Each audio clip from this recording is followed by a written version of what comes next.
بھارت گریڈا تھنبروک سے خوفزدہ، کسانوں کی حمایت پر مقدمہ درج۔ بھارتی کسانوں کے خلاف آواز بلند کرنے پر بھارت اوچھیت کنڈوں سے باز نہ آیا۔ ماحولیات کے لیے کام کرنے والی سماجی کارکن گریڈا تھنبروک کے خلاف دہلی پولیس نے مقدمہ درج کر لیا۔ پولیس نے ماحول کے تحفظ کے لیے آواز اٹھانے والی سویڈش کارکن گریڈا تھنبروک کی ایک ٹویٹ کے سلسلے میں FIR درج کی، جس میں انہوں نے ایک ٹول کٹ کا لنک شیئر کرتے ہوئے لکھا تھا کہ جو لوگ بھارتی کسانوں کے حق میں آواز بلند کرنا چاہتے ہیں وہ اس ٹول کٹ سے مستفید ہو سکتے ہیں۔ دہلی پولیس کے اسپیشل کمشنر ورجن نے ایک نیوز کانفرنس میں کہا کہ تقریباً 300 سوشل میڈیا ہینڈل کا استعمال کسانوں کے احتجاج کے حوالے سے نفرت انگیز اور قابل مذمت مفاد پھیلانے کے لیے کیا جا رہا ہے۔ سوشل میڈیا مانیٹرنگ کے دوران گریڈا کے ٹویٹر اکاؤنٹ سے ایک ٹول کٹ ملا جس کے خلاف FIR درج کی گئی ہے۔ بھارتی میڈیا کے مطابق گریڈا تھنبروک پر بھارت کے خلاف بڑی سازش میں حصہ لینے کا الزام ہے۔ انہوں نے کسانوں کی پروپیگنڈا ٹول کٹ شیئر کی۔ اس میں دنیا بھر میں انڈیا کے زرعی قوانین کے خلاف احتجاج کا طریقہ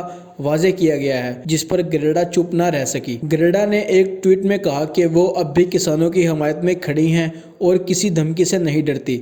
گلوکارہ ریحانہ سمیت دیگر مشہور شخصیات نے بھی ٹویٹس کر کے اپنے احتجاج ریکارڈ کروایا۔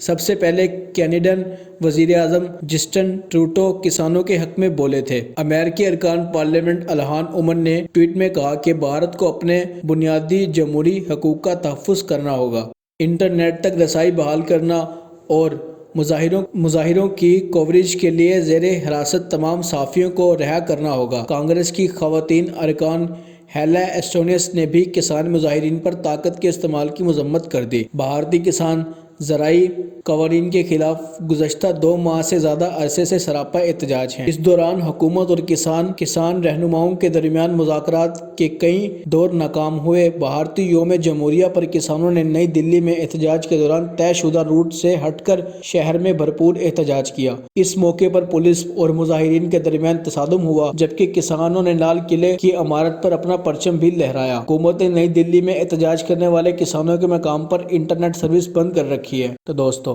آج کی اس ویڈیو میں بس اتنا ہی۔ مجھے اپنی رائے کا اظہار نیچے کمنٹ باکس میں لازمی دیں۔ اگر یہ ویڈیو اچھی لگی تو اسے لائک کر دیں۔ آپ سے ملاقات ہوتی ہے اگلی ویڈیو میں، تب تک کے لیے اللہ حافظ و ناصر۔